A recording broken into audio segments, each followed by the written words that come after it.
Queixas, queixas e mais queixas. Os três grandes não param de apontar dedos no exercício que parece não ter fim. O Futebol Clube do Porto é líder do campeonato e tem a melhor defesa da competição. Tem 19 golos marcados e apenas um golo sofrido. Falamos da arbitragem em Portugal. Está lançado o Plano Nacional de Arbitragem que aponta para o futuro do setor. Boa tarde e bem-vindos ao Jogo Aberto com o Luís Aguilar, o Marco Caneiro, o Pedro Henriques e o Francisco Guimarães. Já aconteceram esta época duas greves de zelo dos árbitros profissionais. Em causa estão os valores oferidos pelos juízes e também a forma como está a ser feita a distribuição das verbas. A última greve de zelo foi antes do clássico Futebol Clube do Porto-Benfica, do último domingo, mas já tinha acontecido anteriormente esta temporada, em que os árbitros não apareceram aos treinos, no horário marcado, treinaram sim com os árbitros amadores num outro horário. Aos jogos, apareceram nos jogos, aqui sim acabam por ir treinar com os não profissionais. Atrasar procedimento. Sim, é um marcar de posição. E é a segunda vez esta época, sendo que esta coincide com uma jornada que tinha dois jogos altamente mediáticos. Além do clássico, também o Sporting Braga. E sim, quando há greves é porque quem as faz quer mais dinheiro. Os salários dos árbitros, segundo a informação que nós tivemos, rondam no máximo os 5.000 a 6.000 euros brutos. Ou seja, o árbitro que ganhava mais era Artur Soares Dias, que estaria nesta verba dos 5.000 euros brutos. Hoje em dia, se calhar, não é difícil de adivinhar que seja João Pinheiro a ter aqui a maior verba e uma verba semelhante. Isto depois é atribuído mediante as categorias, se são ou não são internacionais. Além desta verba mensal, que é paga, dos 5, ou que pode ir até 5.000 euros brutos, e atenção, isto de valores líquidos, nós estamos a falar aqui de árbitros que vão dos 750 aos 2.500 euros no máximo. Portanto, 5.000 euros brutos, feitos os descontos. Isto, se não forem árbitros internacionais, que se forem internacionais, ganham muito mais. Se forem internacionais, estarão mais perto aqui dos 2.500. Se não forem, estarão na franquia. Não, mas se forem internacionais, se fizerem Champions e Liga Europa, isso é outra coisa. ganham pela UEFA. Não é pagamento de futebol português, sim. E tem a presença também, não é? Aqui, por jogo, os árbitros ganham, seja Primeira Liga ou Segunda Liga, neste momento, qualquer coisa com 1.700 euros. Este valor era de 1.500 euros em 2023 e aumentou recentemente para 1.700 euros. Também aqui estamos a falar de um valor bruto que terá depois de ser taxado, só que não é taxado, creio eu, da mesma forma que é o salário. Os que ganham menos e que depois, num ou noutro jogo, podem ficar na jarra e isso já tem aqui um impacto grande. Eu creio que aqui, mais do que o valor por jogo, não é isso que está em causa, os árbitros não estão contra o valor por jogo acaba por ser um valor bastante simpático, em primeira ou segunda liga, tem a ver sim. Depois é um bocado parado. Então, para animar, eles resolveram fazer este circo. Mas dizer só que sim, era importante, eu não sei se está ou não definido, acredito que esteja, era importante que a Federação Portuguesa de Futebol esclarecesse como é que é feito. Não precisam dizer quanto é que ganham, porque esta mania que agora todos querem saber quanto é que ganha o vizinho do lado é uma aberração. São os dirigentes que querem saber quanto é que ganham os jogadores, depois é a questão do Mourinho também foi do salário, agora dos árbitros. Mas de dizer que em relação aos árbitros, acredito que estes ordenados que sejam para profissionais, mas se ele ganha, portanto são 2.500 era o topo. Se um árbitro ganhar abaixo, menos de metade do topo, ganha 1.000 euros. Depois, se fizer, em 4 semanas, fizer só 2 jogos, acho que não é assim muito difícil um árbitro fazer 2 jogos, ganha 4.500 euros por mês. Portanto, também não é um ordenado de desgraçadinho. Obviamente, se temos greves da CP todas as semanas, os árbitros também têm o direito a lutar pelos seus interesses. E acredito que seja uma questão, não é só financeira, a questão das condições de trabalho, mas eles têm 2, um no Norte e um no Sul. Para aqueles que estão a meio dos centros de treino é mais difícil, mas acredito que isto possa ter que estar definido, de facto. Se calhar com o número de jogos na Primeira Liga passas a ter determinado... É como os jogadores de futebol, depende dos contratos, mas alguns sim, fazes 20 jogos, passas a ganhar no ano seguinte mais um bocadinho. No ano a seguir fazes mais 30 jogos, ganhas mais um bocado. Portanto, acho que os árbitros têm o direito de o fazer. Convém não misturar isto com o caldinho que os três grandes andam a cozinhar. Marco, a verdade é que, apesar do novo Conselho de Arbitragem, não estamos com o setor propriamente pacificado. Isto está à vista de todos, não é? O Luciano Gonçalves não está a conseguir amenizar o setor.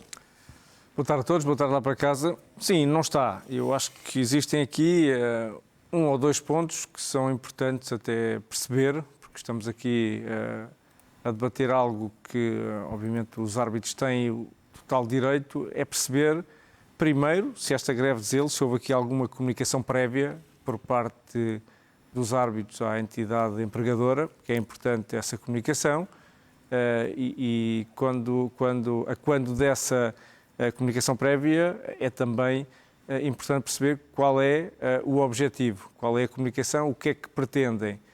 Porque se pretendem colocar, obviamente, na opinião pública toda esta situação, tudo aquilo que estamos a falar há algumas semanas, da guerra dos três grandes, daquilo que é a indústria, daquilo que é a comunicação ou a não comunicação do VAR, daquilo que são os lances duvidosos, onde já aqui debatemos várias vezes que tem que haver quase como um proforme de algum cada vez mais profissionais e, obviamente, estes valores que o Pedro referia, há que referir também lá para casa que existem jogadores na primeira e na segunda liga que não ganham 4.500 euros.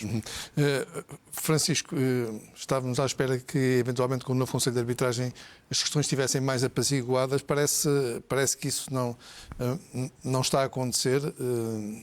Isto só se resolve com dinheiro, na tua opinião? Com dinheiro e com um plano que consiga fazer alguns ajustes, porque, por exemplo, a profissionalização dos árbitros ainda é uma enorme ainda por resolver na questão na profissionalização dos árbitros, porque os prémios de jogo estão à parte desta conversa.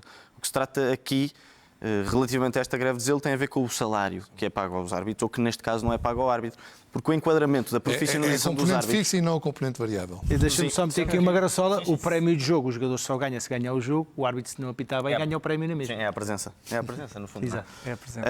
Mas é um enquadramento, quando se diz que o árbitro é profissional, ainda é um enquadramento que não tem grande proteção, ainda é um enquadramento que não... enfim, sem enquadramento legal. Portanto, ainda há imensos problemas por resolver e a greve de zelo tem essencialmente a ver com isto. Agora já vamos falar mais à frente.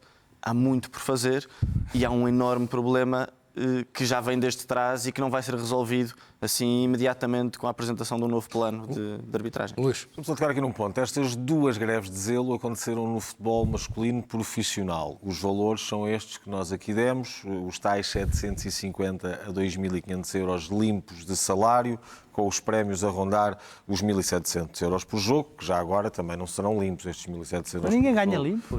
Tem aqui uma taxa, acredito que seja menos do que o salário. A diferença disto para o futebol feminino é assustadora. No futebol feminino, a árbitro de futebol feminino ganha 8 vezes menos por jogo. Nós estamos a falar, em alguns casos, de verbas entre os 100 e os 200 euros. Naturalmente que se compreende que o futebol feminino, não gerando a mesma receita, não sendo da mesma indústria, não pode também pagar os mesmos valores. Agora, de repente, falarmos de 1.700 euros para 100 e poucos euros... Quantas vezes menos euros, é a receita? Isso é importante. mas eu acabei de falar nisso. Mas mesmo sendo menos a receita, a disparidade aqui é muito grande. É brutal. E está lançado o Plano Nacional de Arbitragem, que apontou para o futuro do setor. O Presidente do Conselho de Arbitragem, Luciano Gonçalves, admite que existem falta de árbitros em Portugal. Diz que os árbitros demoram 10 anos a chegar à Primeira Liga e que há menos árbitros do que há 8 anos. Sublinha que o principal problema é a taxa de abandono da profissão, uma profissão que, no fundo, termina aos 45 anos. As declarações foram preferidas no Portugal Football Summit de 2025. Mas porquê que acaba aos 45? Eu vejo tantos árbitros. Mas está errado, porque vejo que há tantos árbitros que eu acho que chegam a essa idade e ainda têm condições para apitar. Colocar uma questão da idade, pode haver isto é como os jogadores, há um que aos 45 está morto. É quase como os militares, chegam ali a uma idade... Mas isto não é militar. É uma questão de avaliação física. Acredito eu que faça sentido alguns árbitros poderem continuar para além dos 45, mediante cumprir os testes físicos, como os outros, não vejo nenhuma razão. Esta questão dos 10 anos... O recrutamento agora dos médicos hoje em dia... Vão outra vez, voltam, porque não faz sentido. Não faz sentido se ainda tiver. Outra questão, mas há mais árbitros de qualidade. Porquê é que demora 10 anos? Por exemplo, o ano passado acompanhei muitos jogos da Liga 3. E vi árbitros que não... Em nada, eu via os jogos da Primeira Liga, a Segunda Liga e via da Liga 3. E não via diferença assim substancial. Pelo contrário, até eram árbitros que deixavam jogar mais, talvez para haver menos polémica, obviamente. Não vejo, eu não sei como é que funciona, o Luciano Gonçalves terá um plano e se ele admite a falta de árbitros, obviamente que os árbitros estão na Liga 3 são árbitros, Pedro, mas por que não alargar isto? Para isso tem que estimular mais, tem que investir claro, mais. Mas isto é importante nós fazermos comparações, obviamente algumas boas, outras más. Se olharmos para a Espanha, tudo aquilo que foi feito nos últimos 25 anos, o investimento no desporto, depois traz os resultados. Nós falamos sempre no fim, na pirâmide, na parte de cima da pirâmide, mas nós temos que ter uma base, nós temos que consolidar de alguma forma. Governo após tem que haver plano investimento no desporto, porque senão esta questão, o setor da arbitragem, que está totalmente ligado, obviamente, ao futebol, há aqui uma peça que sabemos que é a chave, é importante, que é contestada, que não é profissional. 10 anos para chegar a um árbitro profissional, 10 anos. É muito tempo. Mas treinadores. Mas é investir, é mudar também as regras do jogo. Porque eu acho que, nós voltamos a dizer, os governos em Portugal, nós temos uma grande qualidade com pouco investimento. Imagine-se que há um boost de investimento, obviamente, no desporto, não só no futebol, em todas as modalidades. Nós somos muito mais competitivos. E estamos aqui a falar, Francisco, de uma taxa de abandono grande assumida aqui por Luciano Gonçalves, que é uma profissão, no fundo, também, pelos vistos, só alguns é que têm vencimentos consideráveis. Quase todos estão sujeitos a uma crítica e muitas vezes outras coisas mais inflamadíssima, não é? Para baixo é para baixo é pior. Para baixo violência física. O problema é anterior a isto. Ou seja, o problema é anterior a isto. A pergunta que se deve fazer é quem é que quer ser árbitro em Portugal? Hoje em dia, nem é assim tão pouca gente. O problema é que à medida que porquê é que não querem? Os miúdos... A pergunta é porquê é que não querem? Exatamente, mas à medida que os miúdos... Sim, claro. Todas as semanas. Exatamente. Mas têm família. É que não basta aquele adepto irracional e ignorante. É que a realidade que nós conhecemos é a realidade do futebol profissional. Mas quem conhece a realidade do futebol amador, do futebol de formação, mesmo no futebol de formação, é uma realidade muitíssimo agressiva para os árbitros, muitíssimo competitiva, muitíssimo violenta, é a cultura que não está protegida. Impune. Que não está protegida. É a cultura desportiva. Ou seja, quem quer ser árbitro vai ter, evidentemente, que passar por isso. Tem Vai ter que que passar por isso. Um grande estômago, não é? E Não, treinar tem que ter um grande estômago, jiu-jitsu e treinar. E às vezes não chega a ter esse grande estômago. E por isso é que a taxa de retenção é baixíssima. Porque lá está, ainda são alguns, segundo o Luciano Gonçalves, todos os anos 1.000 a 1.200 jovens querem tirar o curso de arbitragem. Não é uma realidade pequena. Sim. Só que depois, diante do desastre e do caminho pedregoso pelo qual tem que passar, obviamente que a taxa de retenção é muito baixa. E lá está, e como não há enquadramento legal, como não há grande proteção, como o ambiente é de enorme violência... Não há cultura desportiva. Como não há grande vantagem para um miúdo. Nós temos uma cultura desportiva medíocre. Sim, sim. Não vês isto? Já viste o nível do nosso topo? No nível do nosso topo, este carnaval que os três grandes fazem todos os anos, não é... Não, esta é a parte de cima. Esta é a parte de cima. Esta é a luz principal, é o dia-a-dia... durante estas duas últimas semanas. São cavernas. São aqui identificados vários problemas só neste setor. Bom, um dos fatores para a taxa de desistência tem precisamente a ver também com a fraca condição financeira que é dada aos árbitros a início de carreira. Uma vez mais o tema do dinheiro. Aliás, convém aqui recordar uma entrevista do ano passado do anterior presidente do Conselho de Arbitragem da Federação Portuguesa de Futebol, José Fontelas Gomes, em que ele refere precisamente isso. É utópico pensar que um jovem de 23 ou 24 anos possa depender apenas da arbitragem com essa idade. O que é que acontece? É aí que se começam a definir caminhos profissionais, licenciatura, entrada no mercado de trabalho.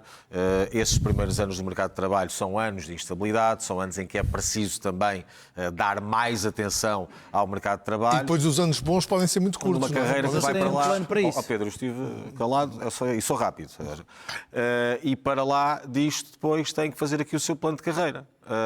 E muitas das vezes isto é incompatível com uma atividade que lhes exige tanto. Vejamos uma coisa, nós hoje temos jogos à sexta-feira, à segunda-feira, muitos destes árbitros trabalham por conta do trem, dependem também da boa vontade dos seus patrões, e é verdade que têm alguns, mas outros já não têm essa colaboração. Tudo isto faz com que estes jovens árbitros depois comecem a pensar se vale a pena ou não investir nesta carreira, colocando a sua outra carreira de lado. Quando aparece aqui esta ideia de taxa de desistência, é para forçar esse argumento de que realmente o dinheiro que existe na arbitragem não é suficiente e faz com que muitos acabem por optar noutro sentido. Entretanto, há aqui uma outra informação.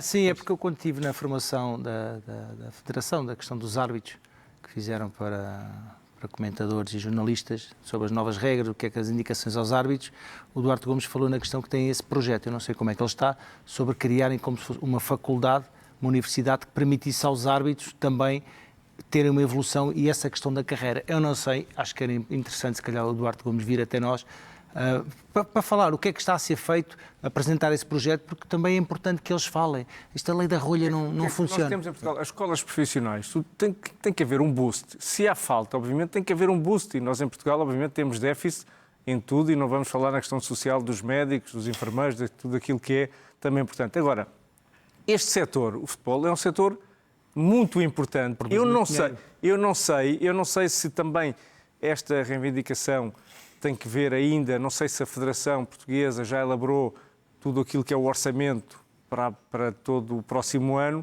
não sei se está próximo ou não, obviamente que isto é como os governos, acaba por ter aqui, puxa de um lado, tira do outro, e a questão é essa, a questão orçamental.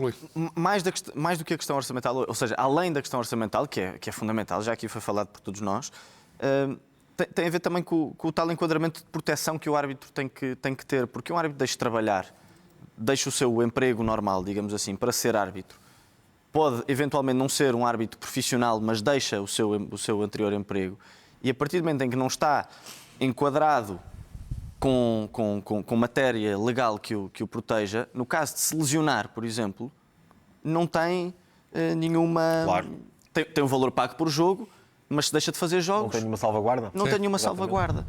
E isso é também uma das exigências que é feita nestas regras de carreira de árbitro. Muito bem, vamos avançar, olhemos para outras situações, isto porque estamos, pelos vistos, no campeonato das queixas e das queixinhas. Depois das declarações de André Vilas-Boas, Benfica e Sporting contra-atacam e visam o Futebol Clube do Porto. O Benfica prepara uma queixa contra Alan Varela por uma cotovelada a Pavlidis. É a forma das águias responderem à queixa portista contra o avançado grego. O Clube da Luz compilou todos os lances do clássico. O vídeo do Benfica tem 9 lances de jogo, sendo que destes 9 lances de jogo, apenas 3 foram sancionados com cartão amarelo. Luís, faz sentido este elencar todo?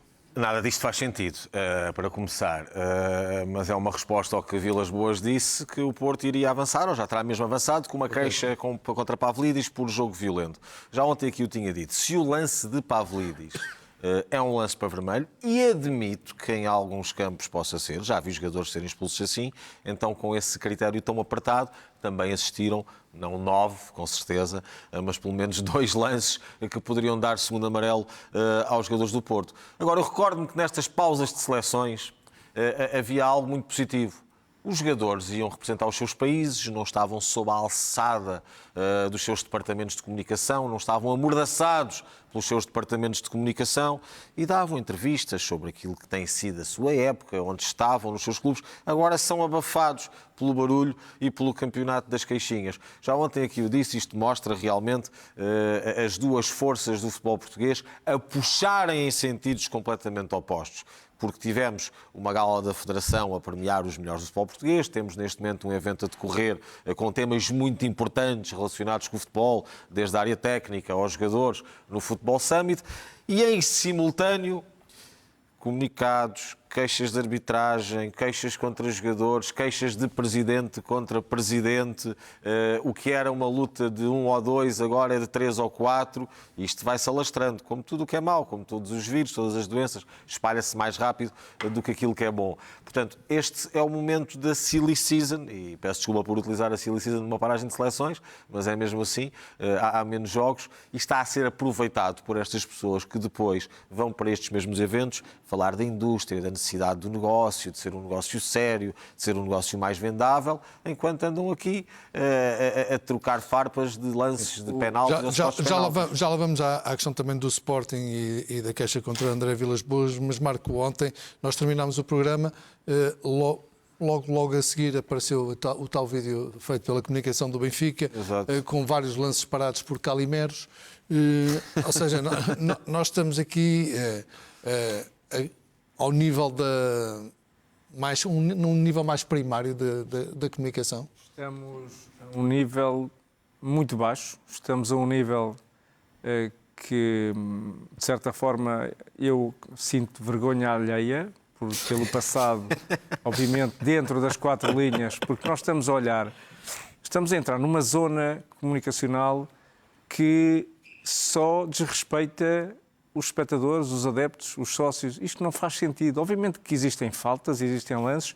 Nós estamos aqui, eu já disse a semana passada, vamos ter, e podemos, até com esta situação, criar um programa só para isto. 25 segundos de jogo, este lance.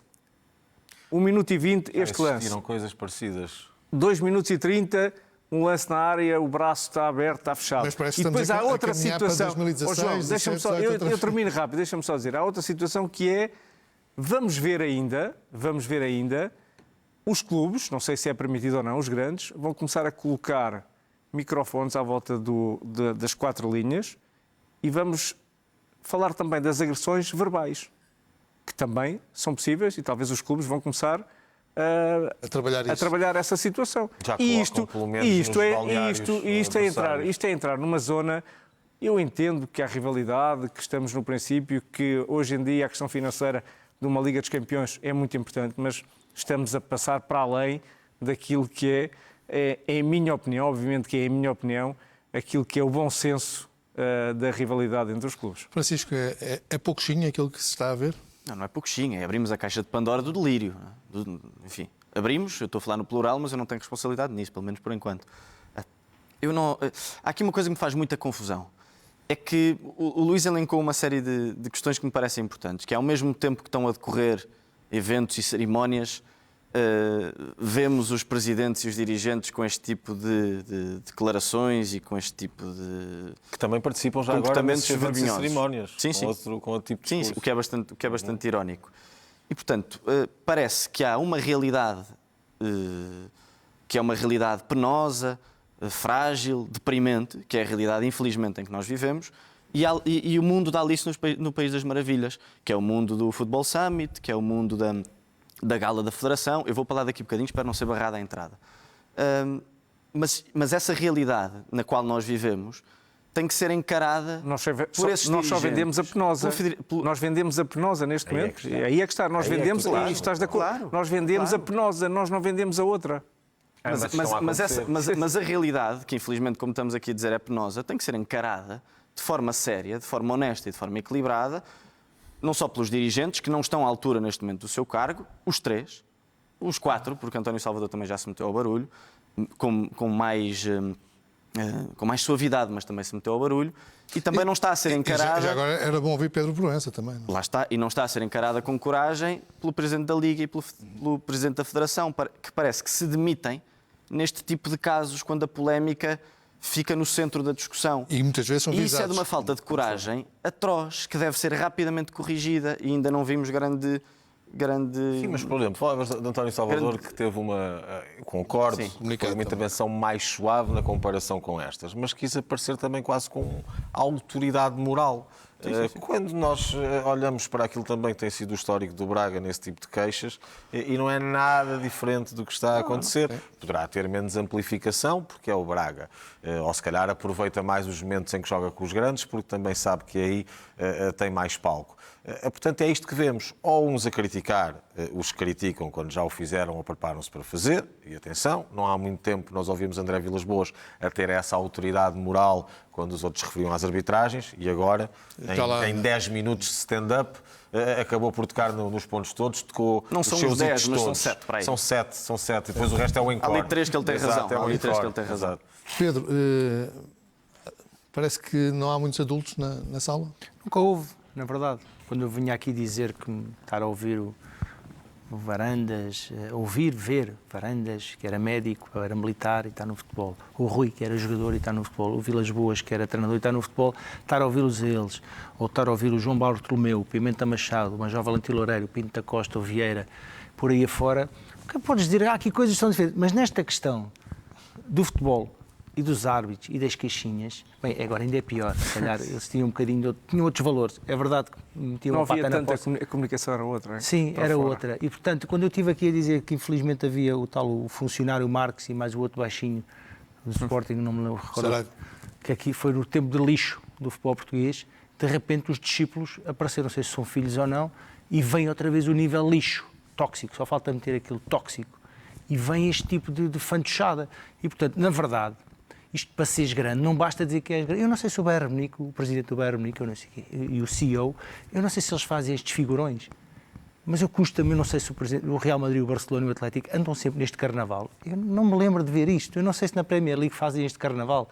E em França... Em Espanha, quando não, falam de neste nível, arbitragem, mas não é são neste bem nível. Mas não agressivos. são os dirigentes, São bem mas agressivos. não são os presidentes. Isto obviamente que é deprimente, mas faz muita confusão não ver nenhuma palavra ou nenhuma intervenção séria da Liga e da Federação. Parece que toda a gente faz tem medo de imensa falar. confusão. Sim, e a questão é, Acho eles uma na falta de verdade, coragem ser clube grande, a dimensão mundial, ser clube grande não é só ter muitos adeptos e sócios e ganhar títulos.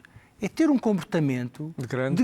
Isto é uma grandeza, este comportamento dos três clubes Mas o grandes. problema, Nenhum. atenção, o problema não está só nos clubes. Não. E aqui, se quisermos Está em fazer a quem? crítica, não nos podemos deslocar da mesma. Eu sei que isto, Está em quem? sei que isto vai agoniar muita gente, mas é mesmo assim. Há essas duas realidades, elas estão a acontecer, como eu disse, como o Francisco disse, e há a escolha da realidade que se quer explorar.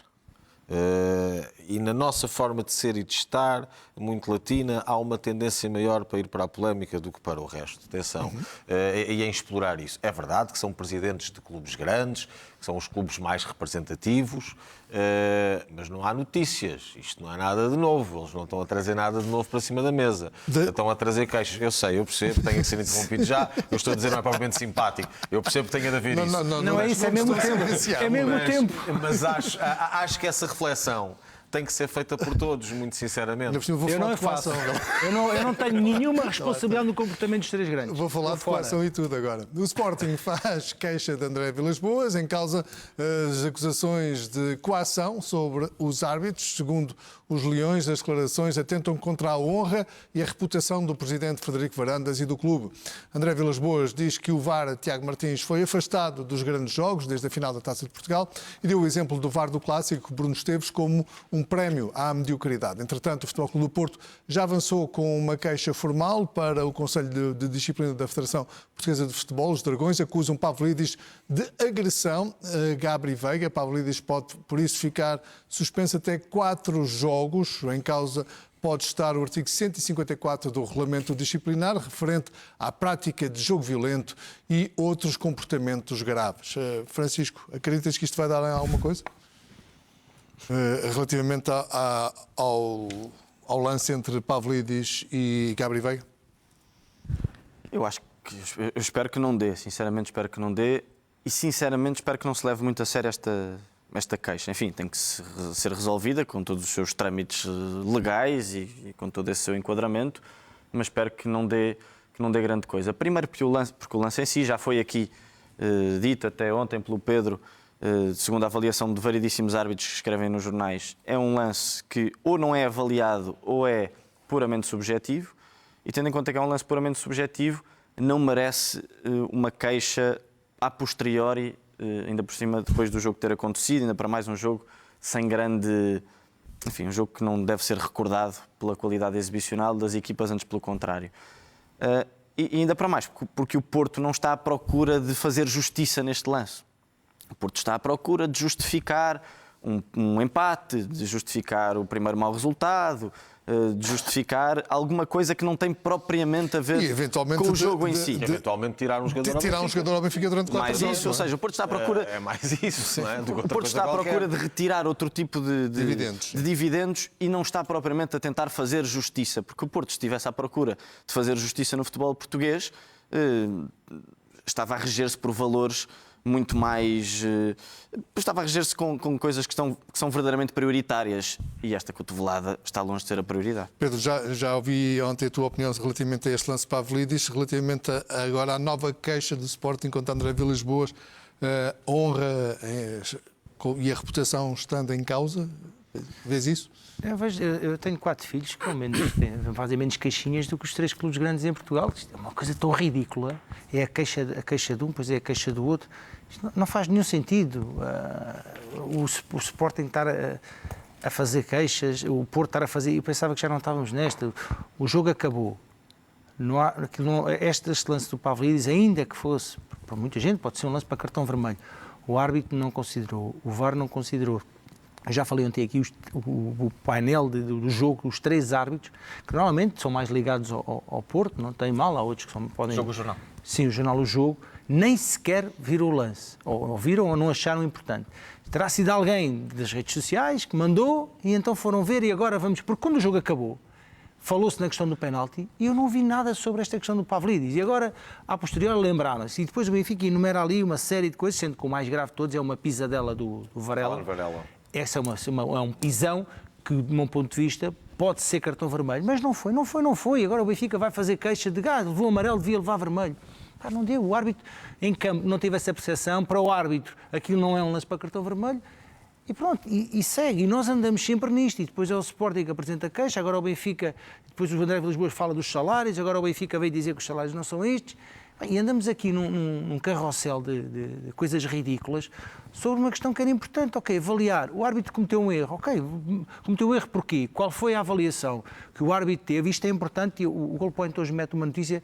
A CBF conseguiu a autorização da FIFA, vamos ver, para que todos os áudios e decisões do VAR sejam publicados logo. 24 horas após é público. Brasileira. Sim, a Federação da CBF, sim. Isto não vai resolver um problema. Mas anda tudo, todos querem saber. E aí vamos perceber, quando o VAR, o que é que o VAR olhou e disse, bom, também percebemos naquilo da final da taça, era importante. Chegámos à conclusão que eles não sabiam as regras. É grave, mas é a partir das coisas mais graves ou menos graves que nós vamos evoluir. Porque toda a gente comete erros e o árbitro pode cometer erros. É mais difícil aceitar que alguém tem 3 ou 4 árbitros sentados e nenhum deles saiba as regras o suficientemente bem para dizer, não, vocês estão errados. É assim, é para parar o jogo. E, portanto, percebe-se que é importante continuar a trabalhar nisso. O que está a acontecer aqui também, Marco, no fundo, é que o Porto está a tentar colar este lance um pouco ao lance de Mateus Reis na final da Taça de Portugal. João, não sei, eu... Já vi essa comparação. O Porto não, mas alguém do Porto já o fez. Sim, sinceramente, eu já vi essa comparação. Alguém do Porto já o fez. Mas o Stevie Wonder é do Porto. Mas isso, é assim, mas a questão é que eu, obviamente, já não tenho mais adjetivos para poder ser alguns comentários em relação a isto. Nós estamos aqui perante guerras e guerrinhas e birras que não fazem sentido, ou fazem sentido para aquilo que é, ou para aquilo que são os clubes, para aquilo que é a dinâmica e para aquilo que é o objetivo. Isto tem objetivos, obviamente tem objetivos, são preparados, as coisas não são colocadas só por serem colocadas. Agora, não sei se isto traz benefício a alguém, ao futebol português não traz, se trará aos clubes que fazem estas queixas, estas birras, ou que têm estas birras e estas participações, não sabemos, até porque isto tem que ser uma economia global, onde nós começamos pela arbitragem e pela questão de greve dos árbitros, pela questão financeira. Estamos a debater lances de arbitragem. Nós vamos andar aqui todas as semanas nisto e, obviamente, que esta comunicação, já o disse várias vezes, esta comunicação retira aqui o brilho ao futebol e retira, em meu entendimento, muitos adeptos e muitas pessoas que gostam de futebol. 3 pontos. Um empate, primeiros pontos perdidos do Porto, com o Benfica, no seu terreno. Era habitual para o Porto ganhar ao Benfica. Isso nos últimos anos não tem acontecido. Depois, um jogador importante do Benfica, um dos melhores jogadores do Benfica, ponta de lança titular, tentativa clara de retirá-lo de jogo. Fala-se de um castigo de 4 jogos. Mateus Reis apanhou 5 jogos. Apanhou 4 mais 1. 4 mais 1. Mais 1 pelas redes sociais, sim. Se Pavlidis apanhasse um jogo já era grave. Se apanhasse 4, tens que amarrar os jogadores. tens que lhes amarrar os braços ao tronco em todos os jogos e passam a ser matraquilhos em vez de ser jogadores de futebol. E depois há aqui outro ponto no Porto. Este é um Porto que continua aqui preso entre o seu lado mais Caves, vinho do Porto, mais James Bond, e o seu lado de rua. Porque houve uma tentativa deste Porto se apresentar de forma diferente em relação ao seu passado, em relação àquilo que era a forma de estar do Porto de Pinto da Costa, neste tipo de guerras, de arbitragem, de queixas, por aí fora. E isto deu até ao primeiro empate. Depois, quando há o primeiro empate, atenção, volto a dizer, não vale a pena tentarem deturpar aquilo que eu digo, eu estou a referir-me apenas e só às reações a nível das arbitragens. Assim que há o primeiro empate, não há qualquer diferença. São queixas para todo o lado. Portanto, este é um Porto preso entre aquilo que acha que tem de ser diferente, um lado mais empresarial, mais elegante, mais profissional, mas também o seu outro lado dos seus adeptos mais aguerridos, que exigem que haja uma comunicação imediata, sobretudo após estes jogos. E nas redes sociais está tudo... Mais, lá está, uma coisa muito rápida. Muitas das vezes vem mais das redes sociais para fora, porque André Vilas-Boas não falou quente, André Vilas-Boas falou 48 horas depois do jogo. E, portanto, teve tempo para preparar a sua estratégia, para pensar e saber se ia ganhar alguma coisa com isto ou não.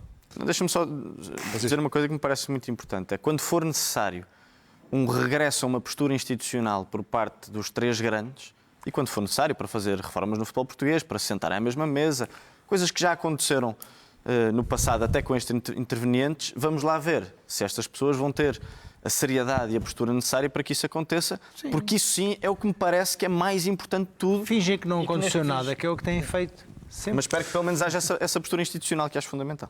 E não acontece. Falando até aqui destes eventos que existem, uma coisa é este show-off que se faz para polarizar e para poluir a mente dos seus adeptos. Outra coisa é a relação entre eles.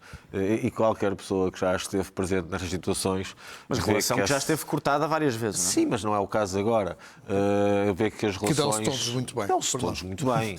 Atenção. Vamos avançar. Numa parte que é o negócio, de sentar à mesa e quando for a parte do negócio, eu creio que existirão guerras, sim, pela parte do negócio, não é por causa disto. É porque uns vão querer mais e outros vão querer menos. Sim, mas que isto não extravasa a um ponto que impossibilita por completo. Acho que neste momento isto ainda está controlado. Isto é mais...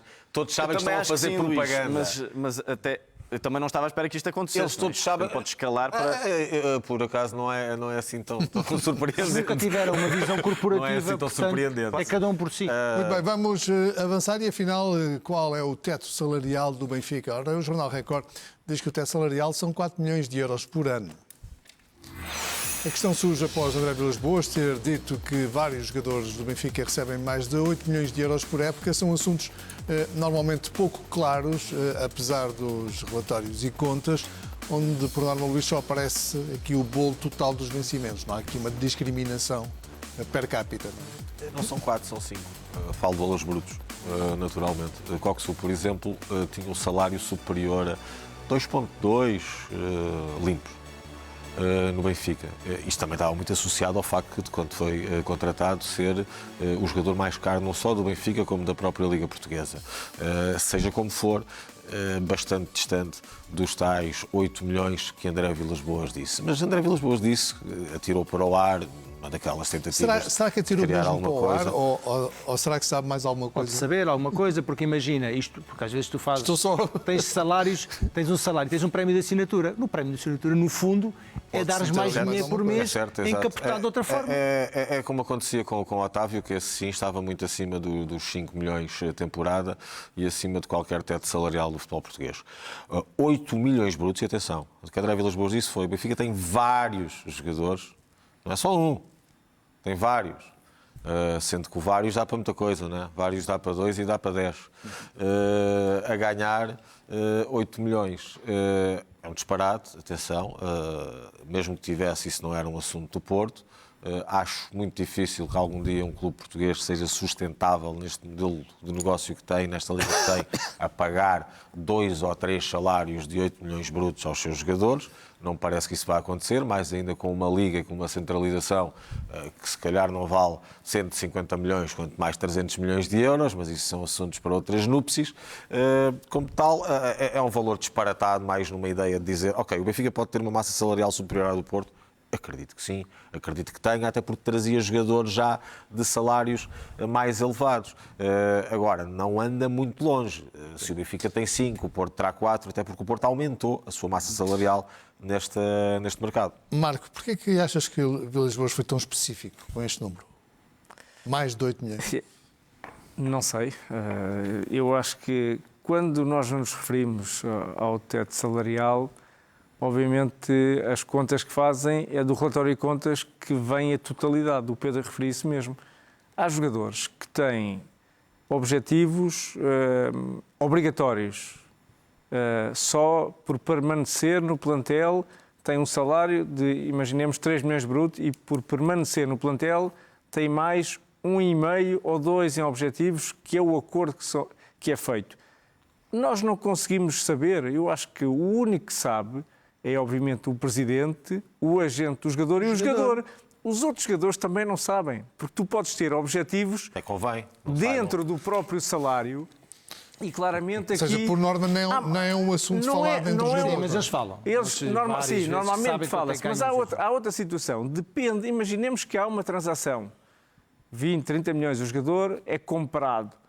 Há uma parte também que vai para o agente, ou por vezes coloca-se um valor maior, superior, nessa percentagem que pode ser também para o jogador. Depende do país. Se o país tiver um benefício fiscal, obviamente o dinheiro é preferível estar do outro lado, o jogador rescinde do outro lado, mas recebe essa massa salarial toda, ou grande parte, e desconta menos. Com um bruto, na totalidade, o jogador vai ganhar mais em Portugal. Por isso é que nós nunca conseguimos o teste salarial. Ele não existe. Marco, tu podes ter isso em jogadores livres, por exemplo. Não, jogadores contratados. Jogadores contratados. Em relação ao Di Maria. Estás a dizer que não, nem sabes o que é que eu vou dizer. Não, jogadores contratados. O Marco está a dizer, ele tem razão, tu não sabes? Dos jogadores livres, contratados. Muito se falou em relação ao Di Maria.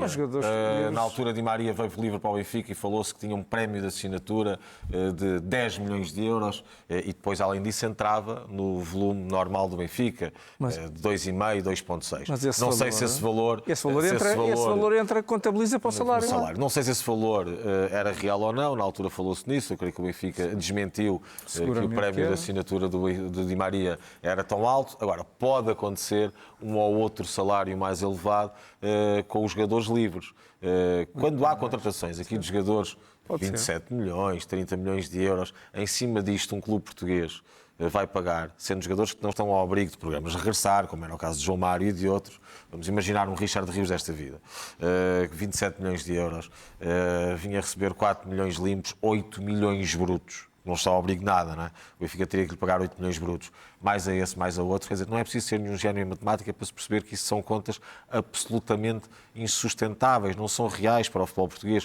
O Benfica perdeu os jogadores neste mercado, um deles, Nelson de Semedo, precisamente porque não tinha capacidade eu acho que é muito, de pagar, mas depende 4 do mecanismo financeiro. Nelson de Semedo. Depende do mecanismo financeiro. Que é facto é que nós ainda não vimos um grande desmentido do Benfica relativamente a esta matéria. Vimos ontem. Não, ontem Benfica desmentiu ontem. Desmentiu, disse que era mentira. Desmentiu ontem. Sim, mas não especifica nada. Não especifica nada. Eu não digo que tenha que revelar tudo, mas não especifica nada. Não vai dizer quanto é que os seus dizer jogadores assim que é ganham. mentira é fácil, mas especificamente... O comunicado do Benfica até é bastante porque o André Vilas Boas. O André Vilas Boas foi... Eu não sei se foi intencional aquele valor ou não. Quando tivermos o relatório de contas, podemos, obviamente, filtrar e perceber um bocadinho. Mas a mensagem que o André Vilas Boas transmite é abrangente o suficiente para isto poder querer dizer várias coisas ao mesmo tempo. Lá está, com o prémio de assinatura incluído no salário, etc. Não, é sempre. E por isso é que nós estamos aqui... Quando há um jogador livre... Eu sei, Marco, mas nós estamos aqui a fazer várias interpretações diferentes. Até leva isto para cima dele. Quando um jogador é livre, e obviamente tem aqui esse prémio de assinatura, é um salário, é camuflado no prémio de assinatura, ponto final. Não é uma transferência. Facilmente chega aos 8. Chega aos Mas 8 eu estou de acordo milhões. convosco. Estou a dizer, a mensagem de André Vilas-Boas é tão abrangente que permite que haja este tipo de manifestações. Até permite que se faça essa análise em relação aos jogadores seus contratados esta época. Já agora, o desmentido do Benfica, que foi ontem, foi bastante claro sobre isso. Falsas as declarações do Presidente do Porto relativas ao custo económico dos jogadores e reveladoras do total desconhecimento da realidade sem qualquer fundamento. Ou seja, o total desconhecimento da realidade do futebol português. Eu volto a dizer, já ontem falámos aqui, houve um jogador em Portugal que tinha esse salário, mas não era pago nem um cêntimo do futebol português, que era Renato Sanches. Já agora era dos mais, não digo dos mais mal pagos do PSG, mas estava ali na segunda metade do plantel dos que recebiam menos. Mas, Pedro, a maior parte das pessoas, por norma, são trabalhadores por conta de outrem, recebem o seu ordenado. Isto do futebol é um pouco diferente, não é? Há muitas alíneas, há prémios. Sim, basta ver. Eu percebo que quem nunca fez um contrato de jogador de futebol e é difícil perceber. Mas já há muitos anos que se faz isso. Por exemplo, o Marco falou ali na questão de permanecer no plantel. Depois tens por número de jogos. E não é dos pagamentos só aos clubes. Se um jogador fizer 20 jogos, mais 1 milhão. Golos, títulos, assistências, títulos. Portanto, tu somas isto tudo e se calhar vão haver jogadores que vão bater nos 8 milhões que vão encaixar. Agora, não é em salário. Mas o que é que... A mim é igual. Quando os clubes... aquele clube paga em 12 meses. Antigamente pagavam em 14. Pagam em 10. Podem pagar em 5. Dividem em 10. Eu quero ganhar isto. E, portanto, depois defino objetivos. Depende depois da moral que tu tens na negociação. Quando compras um jogador, podes pagar o jogador, mas o jogador pode ter lá. Se o clube quiser muito o jogador, vai lá chegar. Há uns que pode não conseguir atingir, mas há outros. Eu tinha num clube que tinha que fazer...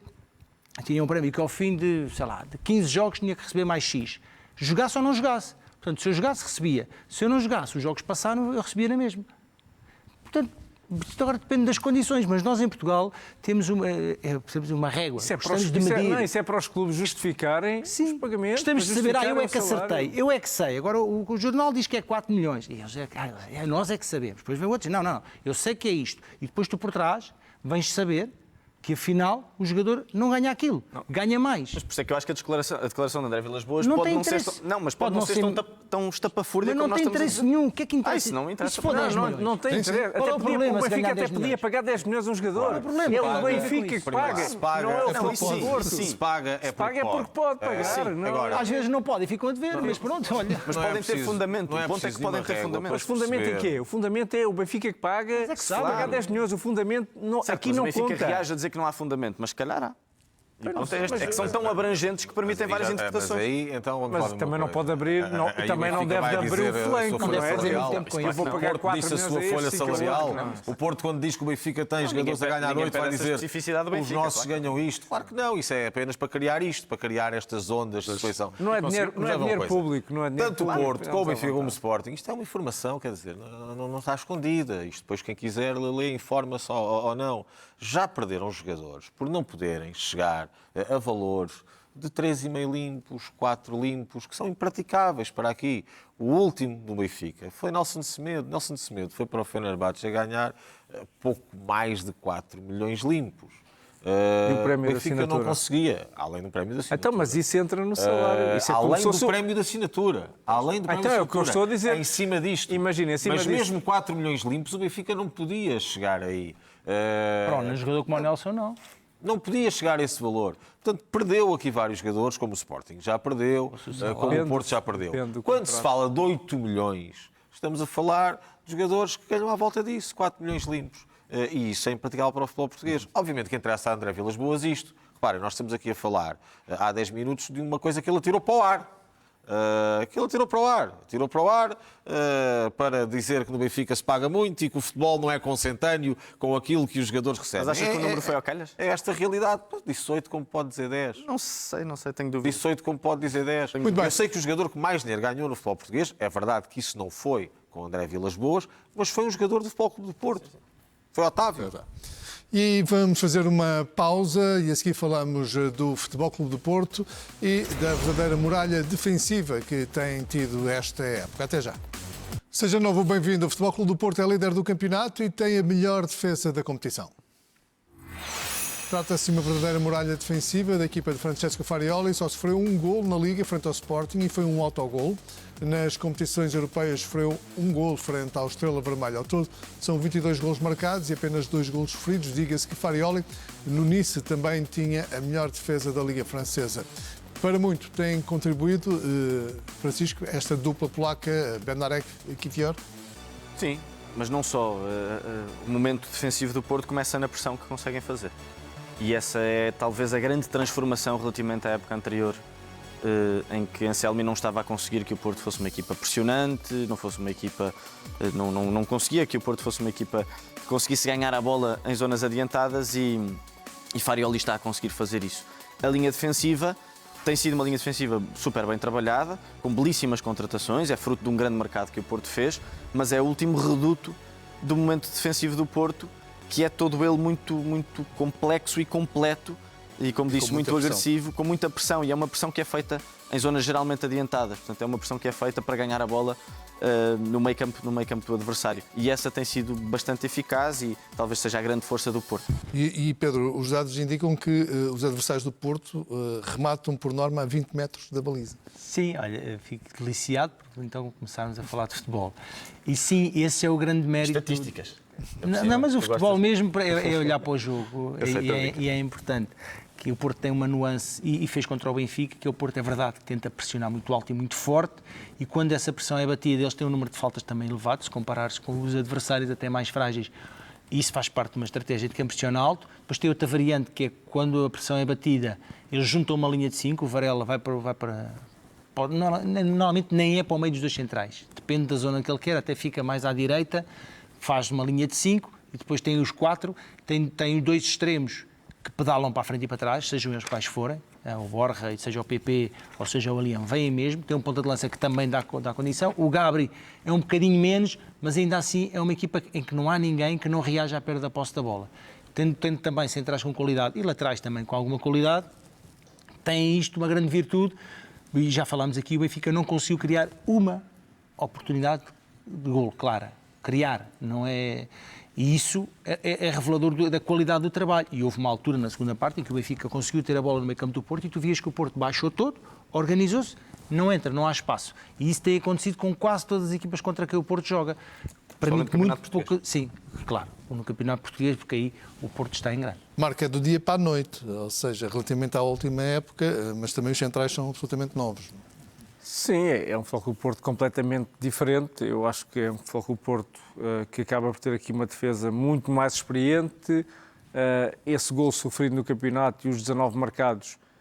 E é importante, eu acho que estas estatísticas, nomeadamente naquilo que são os golos marcados, e se olharmos aqui para a questão do Benfica, que só tem 13 golos marcados e 4 sofridos, não são assim muitos golos sofridos, faltam os golos marcados. E estamos a olhar aqui para o empate Santa Clara e para o empate frente ao Futebol Clube Porto, e nesses empates com mais um golo, mais 2 golos, naquilo que é a estatística, o Benfica ficava com mais 4 pontos. Isto é tudo uma questão estatística. Agora, para mim, quando olho para isto, é muito mais importante teres aqui um caudal ofensivo de golos marcados, obviamente que consegues equilibrar os golos sofridos, mesmo se forem alguns. Luís, transformação total de Farioli. Porto tinha um problema de centrais desde a saída de Mbemba. Atenção. Ficou com um buraco que não conseguiu resolver, mesmo com Pepe ainda no plantel. E depois Pepe tem, na sua última época completa, muitas lesões, muitas ausências, o que agravou o problema. Com a saída de Pepe, ainda mais grave ficou. Portanto, isto é anterior a André Vilas-Boas, é anterior a Anselmi, é anterior a Vítor Bruno. Era algo que já estava no Porto há algum tempo, que é resolvido esta época. Claro que não se deve unicamente aos centrais, tem muito a ver com aquilo que já aqui foi dito, a capacidade que a equipa tem de recuperar a bola, muitas vezes recuperar a bola em terrenos avançados. Agora, essa diferença para o Benfica está mesmo nos golos marcados. O Benfica com Bruno Lage chegou a estar 7 jogos consecutivos sem sofrer golos, sem sofrer qualquer golo. O primeiro golo que sofre, se não estou em erro, é com o Fenerbahçe e depois com o Alverca. Portanto, acho que o Fenerbahçe não sofre qualquer golo, é 0-0 na Turquia e é 1-0 na Luz, é com o Alverca mesmo. Depois teve a ver, sim, com a parte da produção ofensiva. Agora, este é um Porto que respira confiança. Vamos imaginar um Porto que estivesse neste momento com outro tipo de resultados, o que não seria depois toda a outra parte que temos ouvido e que temos visto. Tema final, mais um português na Liga Saudita. Sérgio Conceição é o novo treinador do Al Ittihad. Depois da experiência no Milan, segue-se o atual 7º classificado da Liga Saudita. É o reencontro de Sérgio Conceição com Danilo Pereira, onde estiveram juntos no Futebol Clube do Porto e se desentenderam num estágio no Algarve no ano de 2019. Também sobre a Arábia Saudita, Jorge Jesus falou sobre João Félix e disse que a Liga Saudita é melhor que a Liga Portuguesa. O João é um grande jogador, não é? Neste interregno da carreira dele, quem acreditou nele, que o queria muito, era o Laje, não é? No Benfica, e depois FIA. Acreditei que o futebol dele voltava a ser o que era. Ele é um jogador cheio de talento. Acho que escolheu o campeonato português, acho que escolheu o campeonato melhor. Foi em Portugal que eu fui conhecido para o futebol mundialmente e, portanto, estou sempre grato. Mas neste momento o futebol saudita só dá para 150 países todos os jogos da nossa liga, não é? Nossa, na Arábia Saudita. Portanto, acho que ele escolheu um campeonato muito mais forte e muito mais competitivo que o campeonato português. Temos apenas 3 minutos para a conversa, portanto as intervenções terão que ser necessariamente rápidas. Esta ideia já é defendida também por Cristiano Ronaldo, claro, que a Liga Saudita está no contrato. Está aqui num patamar superior, mas isto é quase mais ao nível da opinião, não? Não, sim, é mais ao nível da opinião. Tem que ser. Tem que ser, é a única maneira, não é? Porque se vamos aos factos, é difícil encontrar níveis, índices de competitividade muito altos na Arábia Saudita. Mas isto Jorge Jesus já o fazia no Brasil. No Brasil já se referia ao Campeonato Brasileiro como o melhor campeonato no mundo e o campeonato mais difícil. Às vezes dizia que o Flamengo não era nada antes dele, não Sim. é? Não existia. As pessoas também temos que olhar para o tipo de personalidades que têm este tipo de declarações e este tipo de sentenças assim muito definitivas. Agora, eu tive a sorte ou o azar, e o Pedro também, de comentar alguns jogos da Arábia Saudita e ainda há um longo caminho a fazer. Agora, creio que são 7 treinadores na Arábia Saudita portugueses. Há cada vez uma entrada de mais europeus no futebol árabe e isso pode sim aumentar os níveis de competitividade que estão ainda muito longe do português. 30 segundos, Luís. Muito rapidamente, o Pedro estava a dizer, a brincar que está no contrato. Eu acho que está mesmo no contrato. Estes elementos são contratados para serem embaixadores do futebol saudita e a cada entrevista, a cada aparição pública, devem sempre colocar o futebol saudita acima de todos os outros. O que nós ouvimos de Jorge Jesus, ouvimos de Cristiano Ronaldo, ouvimos de Neymar, ouvimos de Benzema. Claro que aqui podem não estar tão atentos às entrevistas que dão outros jogadores noutros países, mas a conversa é sempre a mesma. A grande liga, uma das melhores do mundo, o futebol espetacular, e isto sim vê-se e percebe-se que está de facto no contrato. E se o contrato é tão alto, por que não dizer que realmente estás na melhor liga do mundo? Eu também percebo quem o diz, também percebo quem o faz. Atenção, mesmo que seja uma fantasia, mas é isso que acontece. Marco. De vir para o Benfica ou de ir para a Arábia, obviamente que cada um pode ter a sua opinião. A minha opinião é que cada jogo no Benfica equivale a 20 a 25 jogos no Campeonato Árabe. Portanto, não, Essa é a minha opinião. Não tem comparação. Um bocadinho diferente é a opinião de Jorge Jesus, ele já tinha dito antes, são os dados estatísticos de Jorge Jesus, a Opta faz, e já outra vez falei nisso, tenho na nota, a avaliação de vários critérios das ligas. A Primeira Liga Inglesa, a Premier League, Série A, a Liga Espanhola, portanto a Portuguesa vem em 8º, a Saudita vem em 29º. Pronto, que tenham sido um bocadinho injustos. Mas é uma diferença ainda grande e, portanto, eu percebo que queiram valorizar e que gostem muito de lá estar e não tem problema nenhum, mas a realidade é um bocadinho diferente e basta fazer os jogos deles para perceber isso. Neymar tinha um bónus, além do grande volume, em que cada vez que fazia uma publicação ou falava numa entrevista sobre a Arábia Saudita, país, por mais curta que fosse a intervenção, recebia cerca de 2 milhões extra. Vá lá. Nada mal. E é assim que terminamos este Jogo Aberto e hoje temos uma entrevista exclusiva com o candidato à presidência do Benfica, Luís Filipe Vieira. Será no Jornal da Noite da SIC e também na SIC Notícias e vai ser conduzida pelo meu colega jornalista Paulo Garcia. Boa tarde, até amanhã.